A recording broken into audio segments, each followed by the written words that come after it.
Hello, this is Elizabeth Chu, the CEO of the South Carolina Historical Society. Welcome to From the Vault, the South Carolina Historical Society podcast, created and hosted by my colleague Sydney Derrick, our librarian.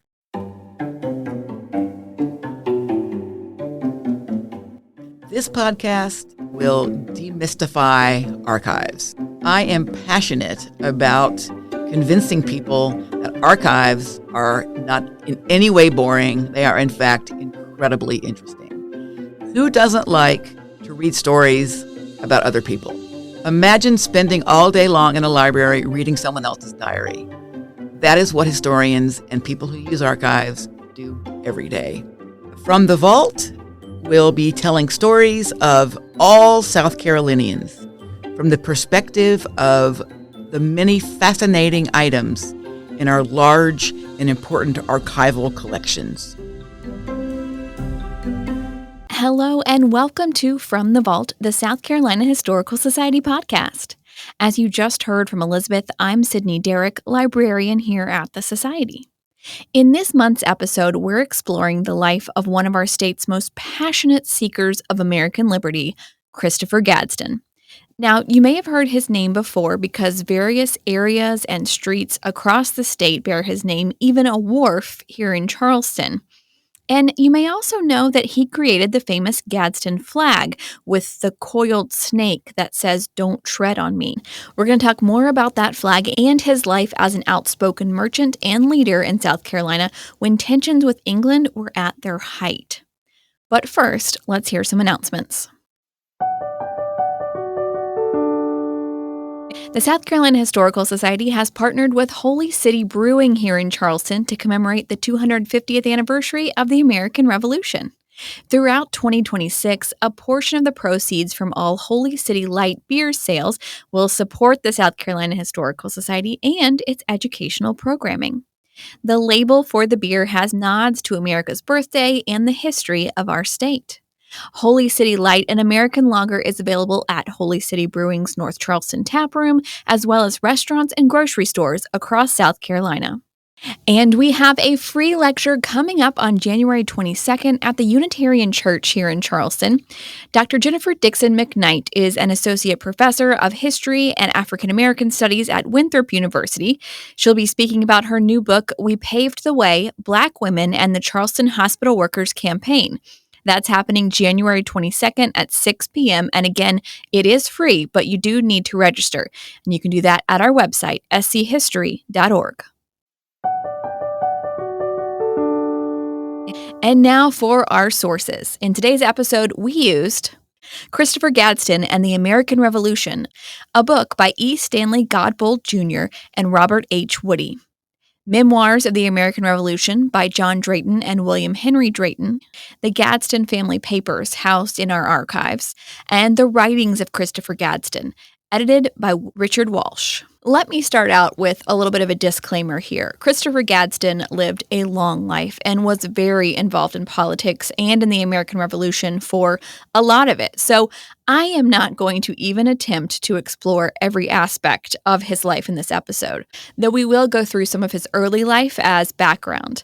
But my goal with this episode is to focus on his outspokenness in the years leading up to the revolution and what exactly he was saying when he was speaking out. We'll talk a little at the end on his role in the government after the war, but his role in the Stamp Act Congress and what led up to that seems to be the time when he is the loudest. And so that's what we're going to focus on today.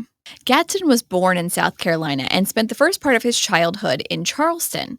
His father was the collector of customs for the port and owned a good amount of land in various parts of the state. Sadly, his mother died when he was about 3 years old. But Christopher stayed with his father and various stepmothers until he was about 8 years old, and it was then that he was sent to England to attend school there, living with relatives. He returned to America when he was 16 and spent some time in Philadelphia doing an apprenticeship with a successful merchant who also happened to be the mayor of the city.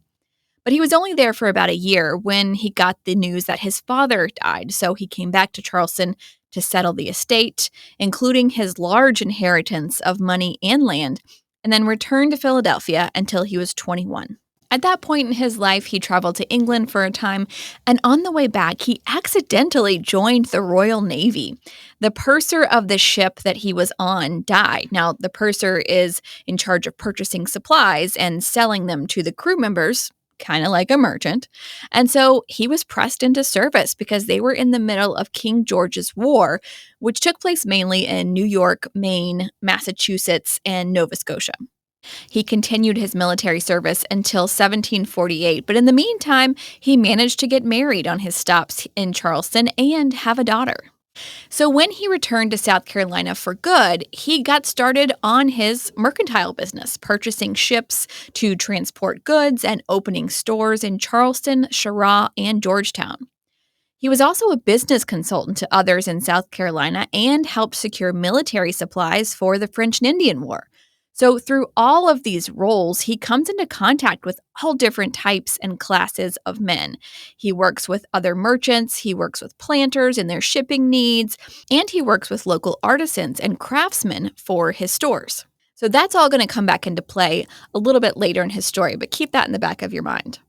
Incidentally, Christopher grew up with one of our frequent podcast subjects, Henry Lawrence, and they remained friends into adulthood, even living across the street from one another at one point, though their public stances on America's liberty would diverge their paths. In 1757, Christopher and Henry Lawrence were elected to represent St. Philip's Parish in the Commons House of Assembly. This was the body that served as government representatives for the colony of South Carolina, and he's about 33 at this point in his life. He had not yet gained his outspoken reputation and wouldn't until a few years later, when, during the French and Indian War, he became enraged when he raised a company to fight and was told that only the royal government appointed by England could raise and pay troops, not the Commons House of Assembly, who again served as the colony's government here in America.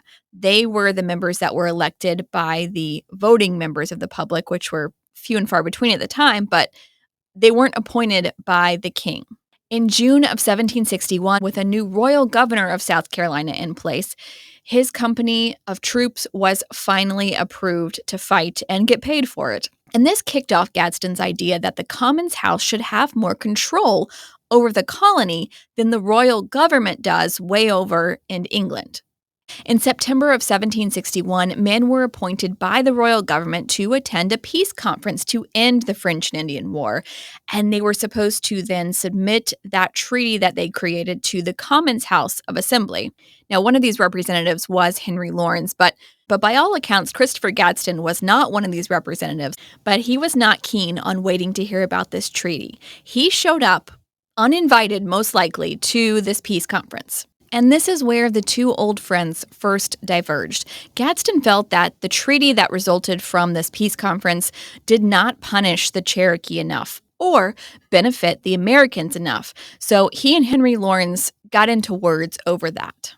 But the bigger issue that was revealed to Gadsden during this conflict was who had more power in the colony between the royal appointees and the Commons House of Assembly. That's the seed that grew into his strong and fiery desire for liberty. In 1762, the then royal governor of South Carolina, Thomas Boone, ruled that the Election Act that the colony had been following was a little too vague and needed to be rewritten. The law dated back to when the Lords Proprietors of South Carolina, the men who were first granted the charter to the land by Great Britain and ruled the state, but also mostly still lived in Great Britain, were overthrown. Now, this changed the way South Carolina was run, and it created it as a colony with a royally appointed governor and its own Commons House, with each parish electing their representative. When Christopher Gadsden was elected to represent St. Paul's Parish after Governor Boone's ruling about that election act, the governor noticed a technicality. The church wardens who were meant to be sworn in before running the election for representatives had not been sworn in, and so Governor Boone declared the election invalid. Once again, Gadsden was stuck between the will of the people of South Carolina, again, at least the small portion who could vote, and the royally appointed governor who represented Great Britain's version of governing the colony.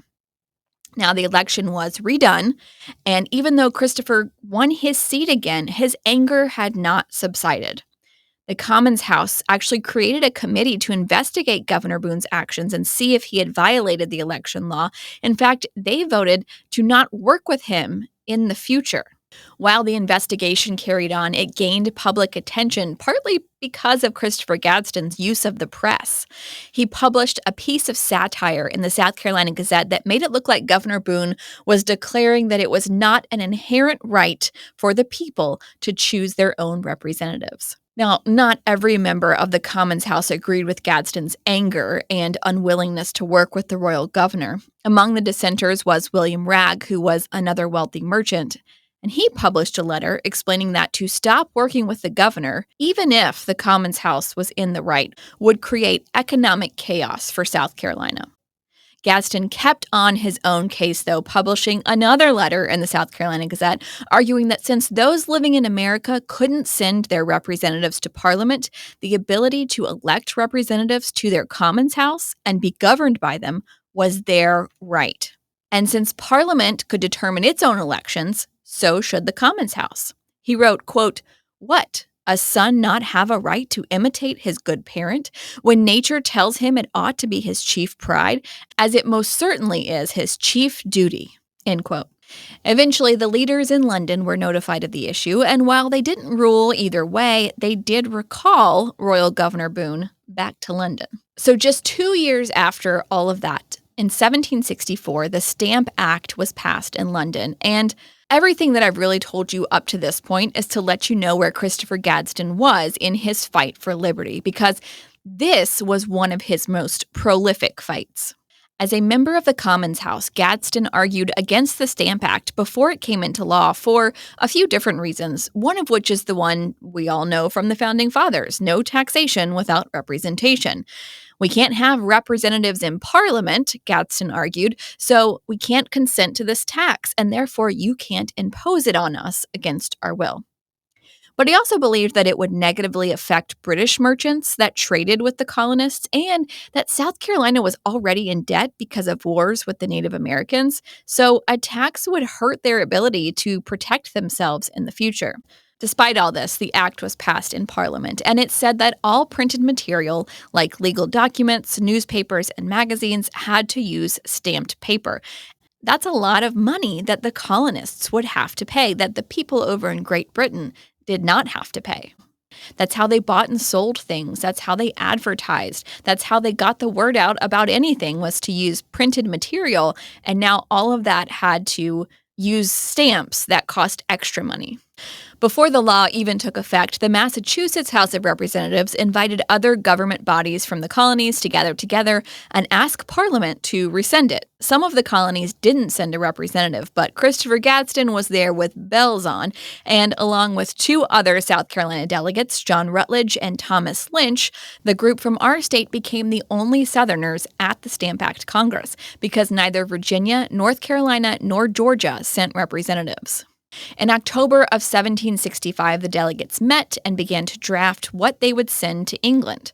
They came up with a document called the Declaration of Rights and Grievances, as well as a petition directly to the king and a petition directly to both houses of Parliament. And on those last 2 petitions, Gadsden was not a fan. He felt that if they sent a petition to Parliament asking them for something, then they would be proving themselves as the governing bodies in their own colonies lesser than Parliament. His idea was that while they were all under the king, they were equal to Parliament. In the end, he compromised on this point for the sake of unity. All 9 colonies that were present at the Stamp Act Congress had come together in a way that no one had done before, and some thought impossible. And some of that unity was due to Gadsden.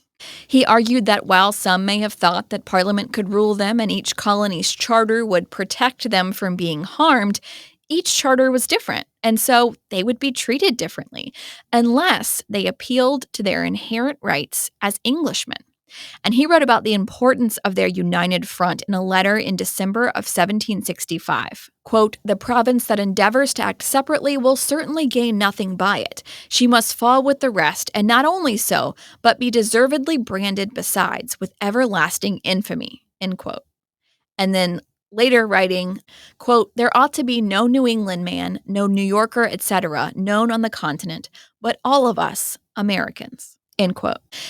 And you can start to hear in that letter the beginnings of unity in America, that these colonies were coming together with different laws on their books and different customs, but they were stating their collective rights as citizens of England. And thus begins the road to independence.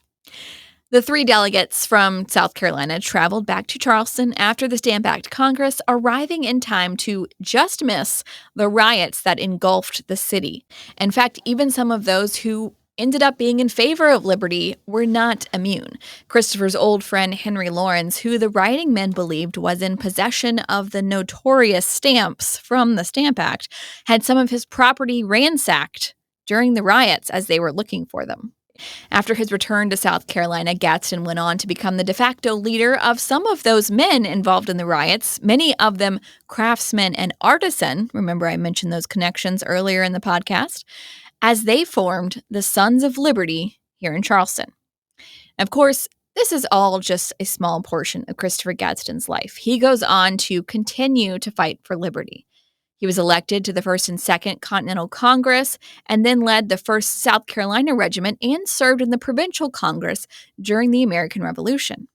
In 1778, he helped draft the South Carolina Constitution, and he was the state's second in command until 1780. He was captured in the 1780 siege of Charleston and remained imprisoned, first in his home and then in St. Augustine, Florida, until 1781. After the war, he served in the South Carolina House of Representatives and voted for South Carolina to ratify the U.S. Constitution in 1788.